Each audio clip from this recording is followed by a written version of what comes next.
Bonjour, je m'appelle Amélie Laurent Dehec, je suis responsable d'opération au service d'archéologie préventive au département du Loiret. Et par ailleurs, j'ai une spécialité qui consiste à réaliser des prospections géotechniques à l'aide d'un pénétromètre dynamique de type Panda.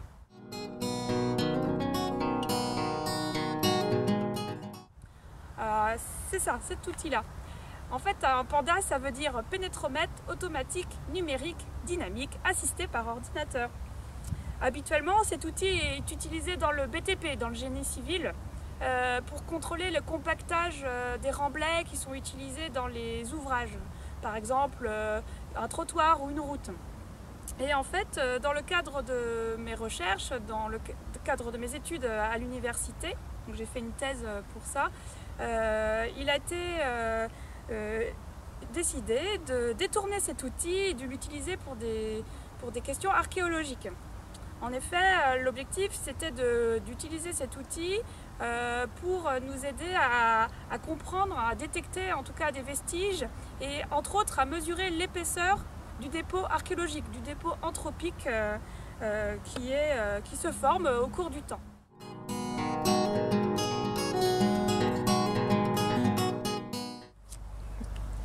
Donc là ici on a l'élément sur lequel on peut frapper à coups de marteau.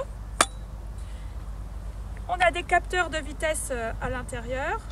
On a des tiges en acier de 50 cm que l'on visse au fur et à mesure qu'elles descendent, ici.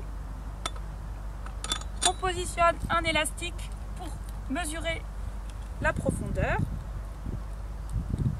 comme ça.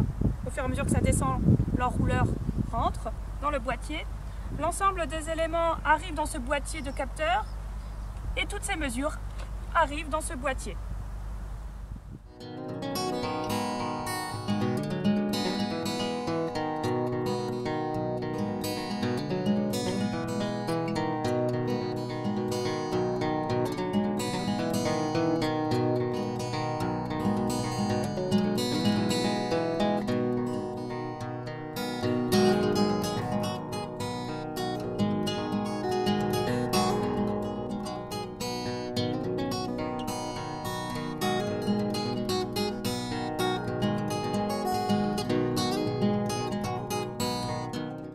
Revenons sur le principe du Panda. Le Panda, le principe c'est d'enfoncer des tiges en acier de 50 cm à coups de marteau, qu'on en voit ici, comme ça. Et à chaque coup de marteau, on obtient une mesure de résistance de pointe ou compacité des couches en mégapascal et que l'on peut interpréter directement. Ces mesures sont enregistrées à l'aide d'un capteur de vitesse et l'ensemble des mesures sont stockées dans ce boîtier.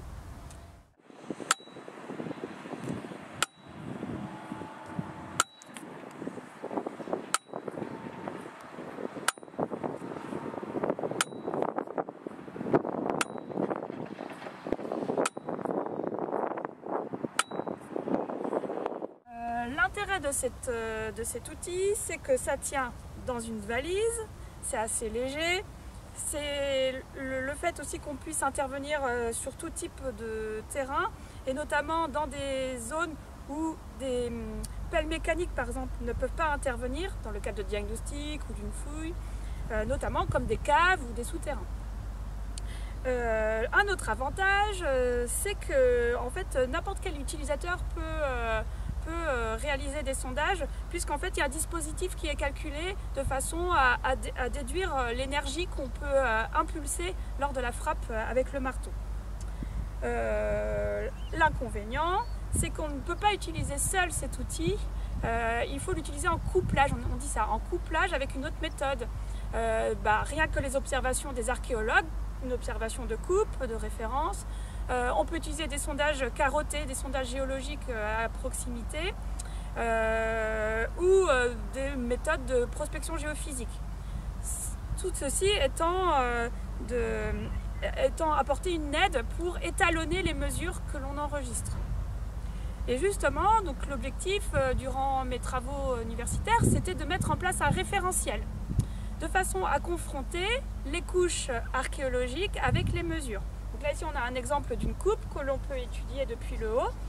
On enfonce les tiges, donc toujours à coups de marteau, et l'objectif c'est de mettre en relation par exemple cette couche blanche de remblai de calcaire avec mes mesures et de calculer une valeur moyenne de compacité. Et ce qui a été observé, c'est qu'il est possible de distinguer cette couche de remblai avec cette couche plus foncée qui correspond ici à de la terre végétale ancienne. Donc ça, on peut le distinguer à l'aide du pénétromètre.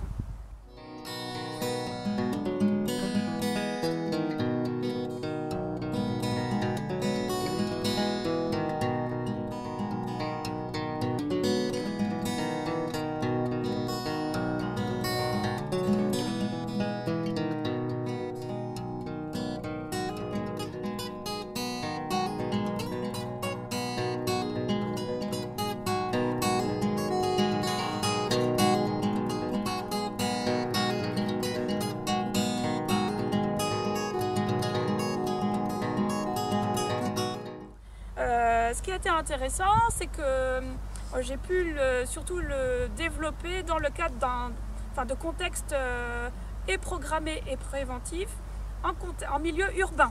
Parce qu'en milieu urbain, en ville, on sait qu'on s'attend à avoir une épaisseur du dépôt archéologique assez important, jusqu'à 12 mètres, 15 mètres parfois. Mais ce qui a été aussi intéressant, c'est de l'utiliser dans d'autres contextes. Par exemple, quand on a des questions d'ordre, on dit géomorphologique, pour comprendre la configuration du sol en fonction des aléas géologiques, des dépôts géologiques et puis de l'interaction avec l'homme. Comment l'homme a pu aménager, notamment en bord de fleuve, comme en bord de Loire. Et puis enfin, ça a été utilisé ponctuellement, notamment en contexte castral, donc sur les différents châteaux là, en région centre, pour permettre de mieux saisir les différents terrassements qui ont été occasionnés par l'homme au cours du temps, donc le fait de creuser des terrasses sur des éperons rocheux et également d'essayer de retrouver l'épaisseur de des remblais qui ont été remis en place pour pouvoir mettre en place une esplanade par exemple. Donc voilà, donc actuellement cet outil est utilisé plutôt en région centre, donc dans ces différents contextes.